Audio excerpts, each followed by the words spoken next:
Hello dear students, we are going to learn a new topic. Our topic of discussion is responses to abiotic factors, how organisms respond to different types of abiotic factors and how they respond to the different types of abiotic factors. There may be different types of responses. We are going to learn about that. First response we are going to learn about the regulators in this video.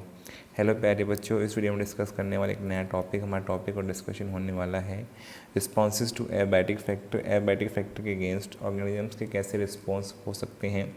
अगर किसी abiotic factor में change आता है या सभी में change आता है तो उसके रेफरेंस में अलग टाइप के रिस्पॉन्स हो सकते हैं, वही हम पढ़ने वाले हैं। उसमें से सबसे पहला रिस्पॉन्स हम पढ़ेंगे रेगुलेटर्स के बारे में, जो कि बहुत ही इंपॉर्टेंट होने वाला है। एग्जाम में ऐसे क्वेश्चन कॉमनली पूछे जाते हैं, आने वाले समय में एग्जाम में क्वेश्चन आने वाले हैं, इसलिए वीडियो को ध्यान से देखना है। आपको सब बातों को समझने के लिए वीडियो को एंड तक देखना है। My name is Deepak Lathar. I am going to explain all this in video. Now let's start the video. Our topic of discussion is responses to abiotic factor, environmental factor, abiotic factors। जैसे हमने पढ़ा था कौन कौन से हैं, बेटा मुझे कमेंट करके बताओ। अगर आपने इससे पहले abiotic factors वाला वीडियो देख लिया है तो आपको पता लग चुका होगा कौन कौन से हैं, मुझे कमेंट करके आप बताओ। जितने भी abiotic factors हैं जो कि ऑलरेडी हम पढ़ चुके हैं, उनके रिस्पॉन्स में कैसे किस तरह के रिस्पॉन्स जनरेट होते हैं। देखो यहाँ पे ग्राफिकली आपको समझाया गया है। एक्सटर्नल लेवल एक्स एक्सिस पे है, इंटरनल लेवल वाई एक्सिस पे है। इंटरनल का मतलब क्या है, ऑर्गेनिज्म की सेल्स, ऑर्गेनिज्म की सेल उसकी बॉडी की सेल्स के अंदर। एक्सटर्नल बाहर का जो चेंज है। अगर देखो यहाँ पे जहाँ पर बाहर का चेंज तो हो रहा है, देखो यहाँ पे बाहर अगर आप एक्स एक्सिस देखोगे तो इसमें तो बदलाव है, लेकिन वाई एक्सिस क्या हो रहा है, यहाँ पे कांस्टेंट है। तो अगर कोई अपना इंटरनल लेवल मेंटेन कर पाए और एक्सटर्नल यहाँ पे चेंज होने के बाद भी, तो उसे हम क्या बोलेंगे, रेगुलेटर्स। ऐसे ऑर्गेनिज्म जो अपना इंटरनल लेवल को, इंटरनल कंडीशंस को मेंटेन कर सकते हैं, they are called as regulators. क्या कहलाते हैं, रेगुलेटर्स। रिस्पॉन्स को हम कहते हैं रेगुलेट, रिस्पॉन्स को हम क्या कहते हैं, रेगुलेट। ऑर्गेनिज्म को क्या बोलेंगे, रेगुलेटर्स। लेकिन कुछ ऑर्गेनिज्म ऐसे हैं जो एक्सटर्नल के साथ अपना इंटरनल मेंटेन नहीं कर पाते हैं, जो यहाँ पे ग्रीन कलर में दिखाया है। तो ऐसे ऑर्गेनिज्म जो एक्सटर्नल कंडीशंस चेंज होने पे इंटरनल लेवल को, इंटरनल कंडीशन को मेंटेन नहीं कर पाते हैं, उनकी भी कंडीशंस इंटरनल की चेंज हो जाती है according to external level. They are called as conformer. क्या कहलाते हैं वो, कॉन्फर्मर। कॉन्फर्म कर देते हैं, सेम हो जाती है कंडीशन। जैसे बाहर की कंडीशन होगी, उन ऑर्गेनिज्म के अंदर सेल्स की कंडीशन भी वैसे ही हो जाएगी रिस्पेक्ट टू जो भी उनकी वर्किंग कंडीशन उसकी बात हो रही है, टेम्परेचर की बात हो रही है, दूसरे फैक्टर्स की बात हो रही है। तो कॉन्फर्म करेंगे तो ऑर्गेनिज्म क्या कहलाएंगे, कॉन्फर्मर। इसके अलावा एक और कैटेगरी है जिसमें क्या हो सकता है कुछ समय के लिए रेगुलेट कर पाए ऑर्गेनिजम्स और बाद में रेगुलेट ना कर पाए, तो जिसके अंदर रेगुलेशन भी हो रहा है थोड़ा बहुत, और जो कन्फर्मर भी हैं। तो ये थर्ड कैटेगरी कौन सी है बेटा, पार्शियल रेगुलेटर। थर्ड कैटेगरी क्या है, पार्शियल रेगुलेटर, जो कुछ टाइम के लिए रेजिस्टेंस शो कर सकते हैं, उसके बाद में फिर अपना जो है एनर्जी नहीं लगाएंगे, तो उसके बाद उनका रिस्पॉन्स कन्फर्म हो जाएगा, तो बन जाएंगे पार्शियल रेगुलेटर्स। तो यहाँ पे रेगुलेटर्स के बारे में पढ़ेंगे तो रेगुलेटर्स का रिस्पॉन्स होगा रेगुलेट। कॉन्फर्मर्स के बारे में पढ़ेंगे तो रिस्पॉन्स होगा कॉन्फर्म। और पार्शियल रेगुलेटर में आएंगे दो अलग टाइप के रिस्पॉन्स, जो कि इन दोनों से अलग रहने वाले हैं। तो हमने यहाँ पे ग्राफिकली समझ लिया है। ग्राफिकली ग्राफ आपको एग्जाम में आ सकता है।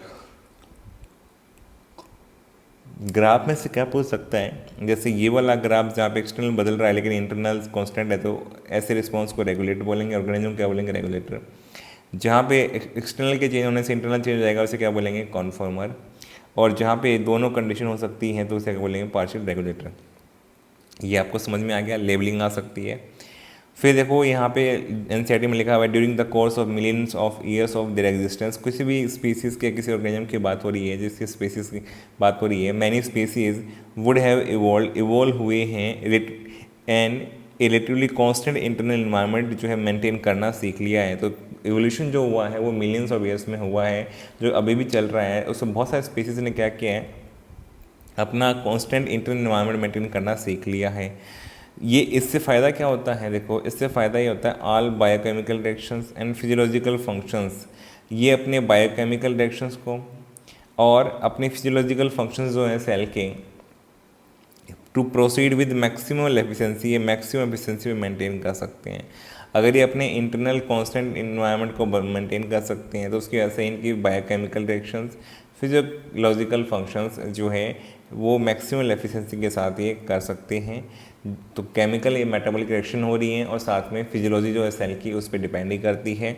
तो ओवरऑल इनसे क्या होगा, इनकी फिटनेस स्पीसीज़ की इन्हांस हो जाएगी। तो जिन स्पीसीज़ ने ऐसा करना सीख लिया है, जिनके पास कॉन्स्टेंट इंटर एनवायरनमेंट मेंटेन करने की एबिलिटी है, वो अपनी फिटनेस को बढ़ा सकते हैं। और फिटनेस का मतलब क्या है बेटा, रिप्रोडक्टिव एबिलिटी ज़्यादा होगी, रिप्रोडक्शन करने की एबिलिटी ज़्यादा होगी, ज़्यादा स्पीसीज़ की ग्रोथ होगी, तो इसलिए स्पीसीज़ की सर्वाइवल ज़्यादा होगी। कैसे, इन टर्म्स ऑफ ये कैसे मेंटेन करते हैं, ऑप्टिमल टेम्परेचर अपना मेंटेन कर सकते हैं, जिससे हम भी कर सकते हैं, हमारे पास भी एबिलिटी है। हम 37 मेंटेन करने की कोशिश करते हैं, समर आती है तब भी 37 मेंटेन करने की कोशिश करते हैं। समर में टेम्परेचर आउटसाइड का ज़्यादा होता है, हमारी बॉडी का हम 37 मेंटेन करने की कोशिश करते हैं बाई आर्टिफिशियल मीन, या फिर हमारी बॉडी कुछ ऐसा रिस्पॉन्स देती है, स्वेटिंग कर देना, उसकी वजह से होता है। विंटर आती है टेम्परेचर लो जाता है हमारे बॉडी से आउटसाइड का, तो इसलिए हम वापस से क्या करते हैं, हमारी बॉडी मेंटेन करने के लिए हीट प्रोड्यूस करती है। तो ऐसे ऑर्गेनिज्म जो इंटरनल टेम्परेचर को मेंटेन, ऑप्टिमल कंडीशन में मेंटेन कर सकते हैं, जिस कंडीशन पे उस ऑर्गेनिज्म के एंजाइम मैक्सिमम एफिशिएंसी पे काम कर सकें, या osmotic concentration of body fluids को भी मेंटेन करने की कोशिश की जाती है। तो यहाँ पे कांस्टेंट इंटरनल एनवायरनमेंट के लिए हम टेम्परेचर की ऑप्टिमल कंडीशंस और optimal condition for osmotic concentration को बात कर रहे हैं। इस प्रोसेस को हम क्या बोलते हैं, homeostasis, that is called as homeostasis. तो यहाँ पे होम्योस्टेसिस में ऑप्टिमल टेम्परेचर और यहाँ पे osmotic concentration body fluid maintain कर दी जाए तो कंडीशन क्या कहलाएगी बेटा, कांस्टेंट इंटरनल एनवायरनमेंट मेंटेन हो गया है। इससे हम प्रोसेस को क्या बोलेंगे, होम्योस्टेसिस। क्या कहलाती है ये, होम्योस्टेसिस। चाहे बाहर की एक्सटर्नल कंडीशन कितनी बदल रही है, लेकिन हमारी बॉडी की सेल्स कोशिश करती हैं कि हमारी इंटरनल एनवायरनमेंट मेंटेन रहे, इसलिए हमें बहुत ज़्यादा एनर्जी इसमें लगानी पड़ती है। एग्जाम्पल दे रखा है, मान लो कोई पर्सन है कि उसकी एबिलिटी है कि परफॉर्म करने की हिज बेस्ट और हिज और हर बेस्ट, जब टेम्परेचर कितना होता है 25 डिग्री सेल्सियस, एंड ये चाहता है कि ऐसा ही टेम्परेचर रहे तो इसकी एफिशिएंसी मैक्सिमम रहेगी। अब हमेशा तो देखो कांस्टेंट टेम्परेचर तो रहता नहीं है, अगर समर भी आती हो किसी प्लेस पे, विंटर भी आती हो, तो उस केस में बात हो रही है व्हेन इट इज़ स्कॉचिंगली हॉट, जब गर्मी का टाइम है, बहुत ज़्यादा गर्मी है, या फ्रीजिंगली कोल्ड है आउटसाइड, जब विंटर का टाइम है, तो इस कंडीशन में टेम्परेचर 25 तो रहेगा नहीं।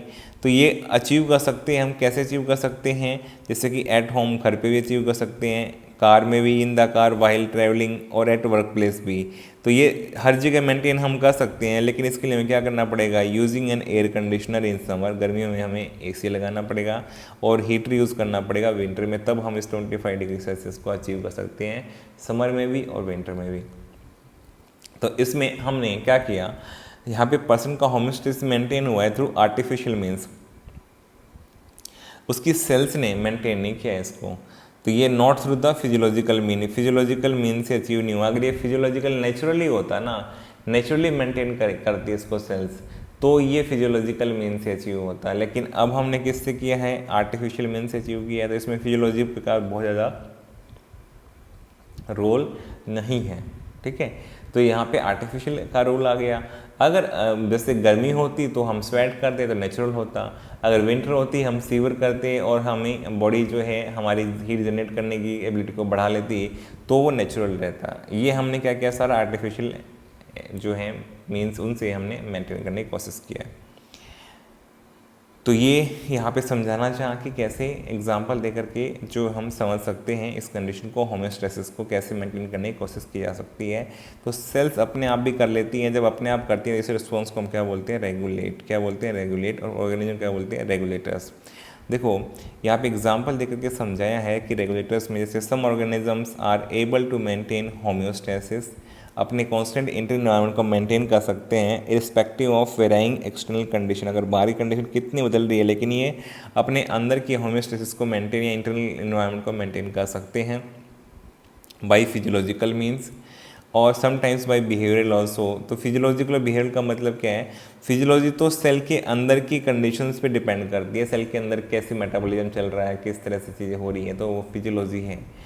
और अगर बिहेवियर का मतलब है कि बाहर की कंडीशंस, जैसे कि विंटर है तो धूप में टाइम स्पेंड करना, अगर समर है तो साइड में चले जाना, तो ये सब क्या है, बिहेवियरल रिस्पॉन्स है अपना। ये हमारा कैसा है, ये अपना बिहेवियरल रिस्पॉन्स है, और बिहेवियरल रिस्पॉन्स भी हम यूज़ कर सकते हैं साथ साथ। अब देखो इसमें हेमोस्टेसिस के लिए बॉडी क्या करेगी, कांस्टेंट बॉडी टेम्परेचर मेंटेन करना चाहती है तो थर्मो रेगुलेट करना चाहती है। थर्मो का मतलब टेम्परेचर को रेगुलेशन, ऑस्मो रेगुलेशन का मतलब क्या है, ऑस्मोटिक कंसंट्रेशन को कांस्टेंट रखना चाहती है, पीएच को मेंटेन करना चाहती है, कंसंट्रेशन को मेंटेन करना चाहती है। तो यहाँ पे ऑस्मो रेगुलेशन भी करे और थर्मो रेगुलेशन भी करे तो कंडीशन कैसी होगी, होम्योस्टेसिस। तो होम्योस्टेसिस जो ऑर्गेनिज्म करते हैं उनको बहुत सारी फिजियोलॉजिकल एनर्जी यहाँ पे लगानी पड़ती है, तभी वो थर्मो रेगुलेशन और ऑस्मो रेगुलेशन कर पाते हैं। अब एग्जाम्पल ऑफ रेगुलेटर्स का आपसे पूछ लिया जाए तो ऑल बर्ड्स एंड मैमल्स जो ऐसा करते हैं, उसमें सभी बर्ड्स और मैमल्स ऐसा करते हैं। तो all birds and mammals are example of regulators. साथ में वेरी फ्यू लोअर वर्टिब्रेट्स और invertebrate species, very few lower vertebrate और इनवर्टिब्रेट स्पीसीज भी ऐसा कर लेते हैं। तो ये भी किसका एग्जाम्पल है, रेगुलेटर्स का। अब इसमें कि कैसे रेगुलेटर्स ये थर्मो रेगुलेशन कर पाते हैं, ऑस्मो रेगुलेशन कर पाते हैं, ये अपना कांस्टेंट बॉडी टेम्परेचर कैसे मेंटेन करते हैं, कांस्टेंट ऑस्मोटिक कंसंट्रेशन कैसे मेंटेन करते हैं, हम यहाँ पे थर्मो रेगुलेशन के थ्रू समझना चाहेंगे इस चीज़ को कि होम्योस्टेसिस जो है थर्मो रेगुलेशन के थ्रू कैसे मेंटेन हो सकती है। तो एवोल्यूशनरी बायोलॉजिस्ट जो हैं, एवोल्यूशन पर स्टडी करने वाले बायोलॉजिस्ट, उन्होंने सोचा, मतलब बिलीव किया that success of mammal is largely due to their ability to maintain. ये कह रहा है कि मैमल्स इतने ज़्यादा डाइवर्स हो गए, इतने स्पीसीज हो गए, पूरे अर्थ पे फैल गए, क्यों हैं, इनकी सक्सेस क्यों है, because their ability to maintain a constant body temperature and thrive. ये कांस्टेंट बॉडी टेम्परेचर मेंटेन कर सकते हैं और the long time and thrive कर सकते हैं, अपने पूरी लाइफ में इसी में एनर्जी मैक्सिमम लगाते हैं, और यही इनकी सक्सेस के लिए रिस्पॉन्सिबल है। अगर ऐसा नहीं कर पाते तो मैमल्स पूरे अर्थ के ऊपर नहीं मिलते। फिर इन Antarctica, whether they live in Antarctica, या तो एंटार्क्टिका में जहाँ पे टेम्परेचर 0 से नीचे ही रहता है, या फिर इन सारा डेजर्ट जहाँ टेम्परेचर जो है 40 से 50 के आसपास हमेशा रहता है। तो बहुत कम और बहुत हाई टेम्परेचर पे भी मैमल्स देखे गए हैं, इन एक्सट्रीम टेम्परेचर्स के ऊपर भी। वो इसलिए है क्योंकि उन्होंने, साइंटिस्ट ने बिलीव किया कि इनके पास एबिलिटी जो है to maintain constant body temperature जो है वही इसके लिए रिस्पॉन्सिबल है।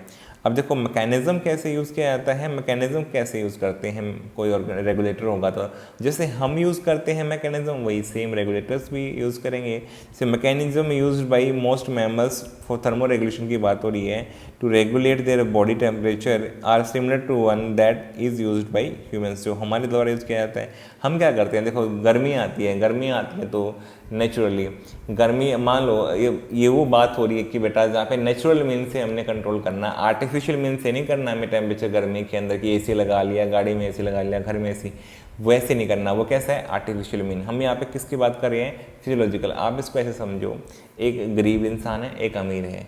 देखो अमीर तो अपना मेंटेन कर सकता है आर्टिफिशियल मीन से अपना टेम्परेचर बॉडी का, चाहे गर्मी जो सर्दी हो, लेकिन गरीब पर्सन कैसे करेगा, क्या वो अफोर्ड कर सकता है एसी लगाना, क्या उसका वो बिल अफोर्ड कर सकता है, या घर के बाहर जाए तो क्या उसके पास गाड़ी होगी, या फिर उसके ऑफिस में भी जहाँ पे काम करता हो कहीं पर तो क्या वहाँ पे एसी लगा होगा। तो एक गरीब पर्सन के पास ये जो है अवेलेबिलिटी नहीं होती है, वो अफोर्ड नहीं कर सकता है।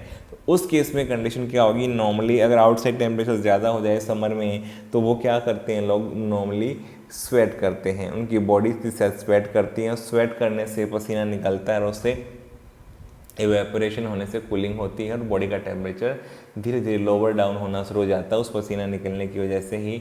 और वही उनके लिए जो है मैकेनिज़्म फिजियोलॉजिकल मीन्स के द्वारा अपने बॉडी टेम्परेचर को लोअर डाउन करके 37 के पास लाने की कोशिश करते हैं।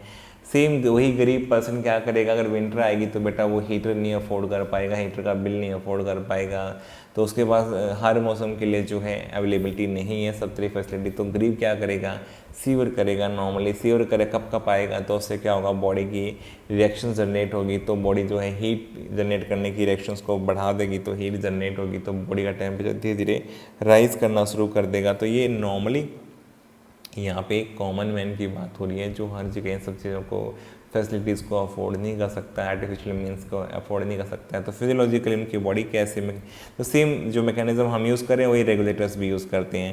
जैसे देखें आउटसाइड टेम्परेचर अगर ज़्यादा हो गया, हमारा बॉडी टेम्परेचर जो कितना 37 होता है, इससे ज़्यादा हो जाता है समर में, आपको पता है 40 से ऊपर चला जाता है, 45 से ऊपर चला जाता है, तो वी स्वेट प्रोफ्यूजली, हम पसीना निकालते हैं, हमारी बॉडी और इवेपोरेटिव कूलिंग होती है। कूलिंग होने से क्या होता है, बॉडी टेम्परेचर डिक्रीज हो जाता है और जो है 40 के नीचे आ जाता है। फिर अगर आउटसाइड टेम्परेचर जो है यहाँ पे कम हो जाए और बॉडी टेम्परेचर ज़्यादा है, तो इसमें क्या हुआ कि वी स्टार्ट टू सीवर, हमें क्या करना है कि यहाँ पे सीवर करना स्टार्ट करेगी बॉडी हमारी, और काइंड ऑफ एक एक्सरसाइज का काम करेगी ये, विच प्रोड्यूसेस हीट, और हमारी बॉडी को एक रिस्पॉन्स आएगा जिसकी वजह से बॉडी हीट प्रोड्यूस करेगी, और ये क्या करेगी, बॉडी टेम्परेचर को रेज करना चाह रही, ताकि जो एक्सटर्नल या आउटसाइड टेम्परेचर जो गिर गया है, कम हो गया, अब उसकी वजह से बॉडी टेम्परेचर 37 से नीचे ना आए और हमारी बॉडी वापस 37 को अचीव कर पाए या थर्मो रेगुलेशन कर पाए। तो मोस्ट ऑफ मैमल्स में ऐसा ही होता है कि इनके आसपास की कंडीशन जैसी होती है उसके अकॉर्डिंग ये अपनी मेंटेन कर लेते हैं अपनी बॉडी टेम्परेचर को। तो मैकेनिज्म सिमिलर यूज़ किया जाता है बाई रेगुलेटर्स, जैसे कि ह्यूमंस के द्वारा यूज़ किया गया to maintain their constant body temperature of 37 degree Celsius. यहाँ पे तो यहाँ मैकेनिज्म होमोस्टेसिस मेंटेन करने के लिए ह्यूमंस के लिए या रेगुलेटर्स की ऑलमोस्ट सेम होती है। अगर लास्ट में पॉइंट देखें, लास्ट में लिखा हुआ है plants do not have such mechanism, plants के पास ऐसा कोई मैकेनिज्म नहीं जिससे अपनी बॉडी टेम्परेचर को मेंटेन कर सके। To maintain in constant internal temperature, तो प्लांट्स ऐसा नहीं कर सकते, प्लांट्स रेगुलेटर्स नहीं है, प्लांट्स इस कैटेगरी में नहीं आएंगे। इसमें एनिमल्स ही आएंगे जो ऐसा कर सकते हैं, जो बॉडी टेम्परेचर को, इंटरनल टेम्परेचर को मेंटेन कर सकते हैं, तो प्लांट्स इसका एग्जाम्पल नहीं है। तो हमने यहाँ पे रेगुलेटर्स के बारे में पढ़ा है बेटा, रेगुलेटर्स के बारे में डिस्कस किया, हमने एग्जांपल पढ़े हैं। तो रेगुलेटर्स जो अपने कांस्टेंट टेम्परेचर को मेंटेन कर पाते हैं वो सब पढ़ा, कैसे कर पाते हैं, मैकेनिज्म पढ़ा, और लास्ट में बताया कि प्लांट्स ऐसा नहीं कर सकते।